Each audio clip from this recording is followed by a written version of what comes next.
작년에 이어서 올해도 교회력에 따라서 본문을 선택을 하고 여러분과 함께 하려고 합니다. 늘 저를 위해서도 많이 기도해 주시고 또 여러분들에게 좋은 말씀 또 기쁨의 말씀들이 되어지도록 여러분들 안에도 옥토가 될 수 있도록 기도하시기를 늘 구합니다. 무슨 일이든지 시작하기 좋은 때가 있습니다. 잘 계획되어진 일들이 형통하게 이루어진다면 이보다 더 좋은 일이 있을 수 없습니다. 계획되었던 일들의 결과를 확인하고 잘 되어진 부분과 잘 안 되어진 부분들을 확인하고 나면 이제 새로운 마음이 생기기 시작합니다. 그럴 때면 우리는 다짐합니다. 다시 새로운 계획을 세우고 그 계획들을 이룰 수 있는 방법들을 찾기도 합니다. 지난 한 해의 일들을 뒤돌아보며 잘 마무리하고 새해를 맞이하는 일은 지혜로운 사람들의 삶이라고 할 수 있을 것입니다.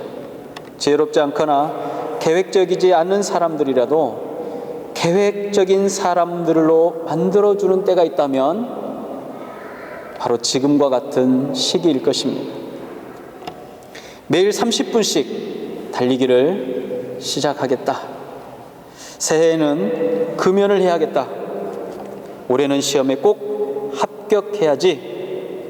건강을 위해서 또는 사업을 위해서, 산업을 위해서, 미래에 더 나은 삶을 위해서 계획을 세우고 실천하려고 합니다. 그런데 문제는 이런 다짐들이 오래가지 않아서 그 동력들이 떨어져 버린다는 사실입니다. 그럴 때 하는 이야기가 있습니다. 바로 작심삼일이다. 신념을 갖고 다시 다짐을 할 때 3일 되는 날이 가장 중요하고 어렵기 때문일 것입니다. 보통 이 3일째 되는 날을 잘 보내고 나면 절반은 성공했다라고 말할 수 있습니다. 작심삼일을 120번만 다짐하면 1년 내내 성공하게 된다는 말을 할 정도로 세운 계획이 이루어지기를 소망하고 그 계획이 완성되어지기를 늘 바랍니다. 신년에 여러분들은 어떤 계획들을 세우셨습니까? 오늘은 8일입니다. 3일이 지났죠. 신년에 계획한 일들을 작심삼일에 그치지 않고 성공할 수 있는 방법이 있다면 여러분들 어떻게 하시겠습니까? 한번 해보시겠습니까? 많은 사람들이 이렇게 얘기합니다. 먼저 충동적인 행동을 하지 않겠다라고 생각하는 것입니다. 내가 다짐한 것에 충동적으로 멈춰지는 것 같을 때 10분 참아보는 겁니다. 10분 동안 참아보고 또 10분 후에 다시 한번 생각해 보는 것입니다. 이런 행동 조절들을 통해서 자신과의 약속을 다시 한번 지킬 수 있다고 합니다. 또 한 가지는 큰 그림의 계획들을 세분화하는 것입니다. 1년의 계획을 12달로 나누기도 하고 한 달의 계획을 주별로 나누기도 합니다. 이때 세세하게 기록을 하거나 혹은 작은 계획이 성취되어지고 나면 내 스스로에게 자신에게 조그마한 보상을 하는 것입니다. 그렇게 하다 보면 1년 동안 혹은 계획한 것들을 잘 지킬 수 있지 않겠나라고 많은 사람들이 이야기를 합니다. 새로운 계획을 혹시 세우셨다면 한번 도전해 보시기 바랍니다. 우리 교회도 올해는 새로운 계획들이 여러 가지가 있습니다. 그 계획들이 잘 이루어질 수 있도록 준비하고 계획하고 다짐하는 시간들이 꼭 필요할 것 같습니다. 혹시 작심삼일이라고 해서 이미 실패해버렸다면 내 경험이 이미 실패의 경험을 쌓았다면 생각을 바꾸셨으면 좋겠습니다. 그것은 실패가 아니라 120번 중에 한 번 끝났다라고 생각하는 것입니다. 이제 119번 남았습니다. 다시 도전할 기회가 남아있다라는 것입니다. 그래서 올해는 여러분들이 생각하는 계획들이 반드시 잘 이루어지기를 주님의 이름으로 축복합니다. 오늘 본문은 참 의미 있는 말씀입니다. 이 말씀은 사실 창세 때로 거슬러 올라가야 합니다. 온 우주가 생성된 이래 가장 중요한 계획이 세워졌습니다. 인류에게 들어온 죄의 문제를 해결하는 계획이었습니다. 이 계획을 작정하신 분은 만물을 창조하신 바로 그분 하나님이십니다. 그분의 계획은 빈틈이 없고 변질되거나 실패함이 없습니다. 창조의 때처럼 말씀으로 그 계획을 선포하셨습니다. 선포되어진 계획들을 이제 완성하려고 하십니다. 모든 인류와 온 우주의 회복이 선포되어지는 중요한 순간입니다. 이 정점에 구원자여 메시아 되시는 예수님의 사역이 시작되어진다라고 오늘 본문은 말합니다. 광야에 외치는 자의 소리가 있습니다. 온 유대 땅이 이 소리를 듣게 되었고 그 소리로 인하여서 소동을 합니다. 회개하라, 천국이 가까이 왔느니라. 메시아로 오시는 예수님의 사역의 가장 중요한 주제가 바로 예수님의 첫 선포에 들어 있습니다. 천국, 즉 하나님의 나라입니다. 인간의 관점에서 바라보았을 때는 인류의 회복과 거룩함이 어쩌면 주제일지 모릅니다. 그렇지만 하나님의 관점에서 바라본다면 그것은 하나님의 나라입니다. 하나님의 나라는 창조의 이유이며 온 우주의 질서가 회복되어지는 일입니다. 결국 인간의 구원은 하나님의 백성으로 살아가기 위한 조건일 뿐입니다. 그런데 이 외침은 유대인들에게만 들을 수 있도록 외쳐졌던 외침이 아닙니다. 아기 예수의 탄생이 유대인에게만 의미 있지 않다라는 것은 예수님을 영접했던 사람들의 면면을 보면 잘 알 수가 있습니다. 그들은 성직자도 아니었습니다. 그들은 주권자도 아니었습니다. 그들은 유대인들도 아니었고 그들은 이방인들과 주술사들이었습니다. 또 천문학자들이었습니다. 그들 가운데는 아랍인이나 아프리카인들도 함께했을 것입니다. 예수님의 탄생은 하나의 민족, 하나의 나라에 국한되어 있지 않고 모든 열방에 선포되어진 회복의 시작이라는 사실입니다. 하나님의 나라, 천국이 가까이 왔습니다. 그런데 이 하나님의 나라는 어떤 사람들이 들어갈 수 있는 나라입니까? 하나님의 나라가 가까이 와 있다고 해서 아무나 들어갈 수 있는 나라입니까? 누구에게나 가까이 와 있는 이 하나님의 나라는 오늘 예수님의 말씀에 의하면 회개하는 사람만이 들어갈 수 있는 나라입니다. 성경은 천국에 들어갈 수 있는 자격을 분명히 말합니다. 천국은 세상을 살아가는 동안 의로운 삶을 살아가던 모든 사람들, 그 어떤 사람들이 들어가는 나라가 아닙니다. 예수님께서 세리마태를 부르시고 그 자격을 분명히 설명해 주셨습니다. 마태복음 9장 12절과 13절에 이런 말씀이 있습니다. 예수께서 들으시고 이르시되 건강한 자에게는 의사가 쓸데없고 병든 자에게라야 쓸데있느니라. 너희는 가서 내가 긍휼을 원하고 제사를 원하지 아니하노라 하신 뜻이 무엇인지 배우라. 나는 의인을 부르러 온 것이 아니요 죄인을 부르러 왔노라 하시니라. 그랬습니다. 예수님께서는 의인을 불러 구원하러 오신 것이 아니라고 말씀하셨습니다. 죄인을 불러 회개시켜서 구원시키시겠다라고 말씀하신 것입니다. 마태의 집에서 식사하는 예수님을 향해서 바리새인들이 죄인과 함께 식사하심을 공격했을 때 예수님께서 자신의 사역을 분명히 밝히셨습니다. 그리고 그 바리새인들이 어떤 사람들입니까? 바리새인들은 자신들 스스로가 하나님의 율법을 완벽하게 지켜내는 의인이라고 생각했습니다. 그러나 세상에 의인은 없습니다. 하나님의 율법을 완벽하게 지킬 수 있도록 또 그 율법을 완벽하게 지킬 수 있는 사람은 이 땅에 존재하지 않습니다. 율법이 우리에게 온 이유는 무엇입니까? 율법은 우리로 하여금 우리의 죄를 확인시켜주는 거울과 같은 존재입니다. 내가 얼마나 죄를 미워하고 싫어하고 그 죄를 멀리한다고 생각하고 행동한다고 할지라도 결국 그 죄의 오물을 뒤집어 쓰고 있는 사람이 바로 나인 것을 깨닫게 해주는 거울이라는 사실입니다. 나는 결코 의롭고자 하지만 의롭지 않은 사람임을 깨닫게 해주는 거울이라는 것입니다. 결국 율법이나 양심은 우리로 하여금 죄인임을 깨닫게 하고 그 죄를 깨달은 사람이 돌이켜서 회개할 때 예수 그리스도의 구원이 임하는 것입니다. 세상에 의인은 없습니다.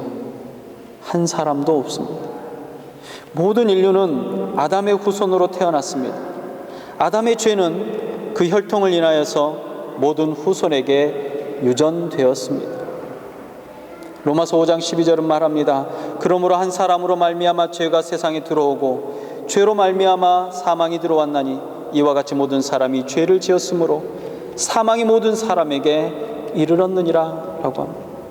아담의 후손이 아닌 사람이 없기 때문에 모든 인류는 죄인입니다. 그런데 여기서 예외의 상황이 있었습니다. 두 번째 아담이라고 부르게 되는 예수 그리스도의 탄생입니다. 동정녀 마리아의 사건입니다. 예수님께서는 아담의 자손이 아닌 영원 전에 이미 존재하셨던 독생하셨던 하나님으로 성령의 권능에 의해서 세상에 태어나신 분이십니다. 예수님께서는 죄의 유전으로부터 자유롭게 태어나셨습니다. 율법과 양심의 법으로부터도 온전한 분이셨습니다. 예수님께서는 하나님의 나라에 들어갈 수 있는 유일한 조건을 갖추고 계셨던 분이십니다. 그런 예수님을 제외하고 어느 누가 동일한 조건을 갖는 사람이 있겠습니까? 우리 중에 동정녀로 태어난 사람이 있습니까? 율법의 죄를 범하지 않고 양심의 죄로부터 자유로운 사람이 있습니까? 율법의 의나 양심의 의를 이루어 하나님의 나라에 들어갈 수 있는 사람은 세상에 존재하지 않습니다. 다만 유일한 방법이 있습니다. 그 유일한 방법은 오직 믿음으로만, 그 믿음으로 얻을 수 있는 의로만 갈 수 있다라는 사실입니다. 누구든지 예수를 믿으면 그리스도와 하나가 되어 하나님 앞에서 예수 그리스도와 동일한 의인의 법적인 자격을 얻게 되는 것입니다. 그래서 로마서 5장 17절과 19절까지는 이렇게 말합니다. 한 사람의 범죄로 말미암아 사망이 그 한 사람을 통하여 왕노릇하였은즉 더욱 은혜와 의의 선물을 넘치게 받은 자들은 한 분 예수 그리스도를 통하여 생명 안에서 왕노릇하리로다. 그러한즉 한 범죄로 많은 사람이 정죄에 이른 것 같이 한 의로운 행위로 말미암아 많은 사람이 의롭다 하심을 받아 생명에 이르렀느니 한 사람이 순종하지 아니함으로 많은 사람이 죄인 된 것 같이 한 사람이 순종함으로 많은 사람이 의인이 되리라 말씀하셨습니다. 성경은 예수 그리스도에 대한 믿음의 유일한 길은 회개를 통해서만 가능하다라고 말합니다. 그렇기 때문에 회개하는 사람만이 하나님의 나라, 천국 백성이 될 자격을 얻게 된다라는 사실. 회개하는 사람만이 그리스도를 영접하고 구원을 얻는 사람인 것입니다. 회개는 죄에 대한 나의 태도를 바꿀 뿐만 아니라 더 이상 그와 같은 죄의 행위 자체를 포기하는 결단이요 행동입니다. 죄를 뉘우치고 슬퍼하는 태도만으로는 회개라고 할 수가 없습니다. 온전한 회개는 자신의 인생의 목적과 목표를 돌이키는 것을 말합니다. 하나님께 돌아가는 행위를 말하는 것입니다. 잘못을 깨닫고 돌이켜 뉘우쳤는데 그 인생의 방향이나 행동의 목표가 여전히 세상적이며 개인주의적이라면 진정한 회개라고 말할 수가 없습니다.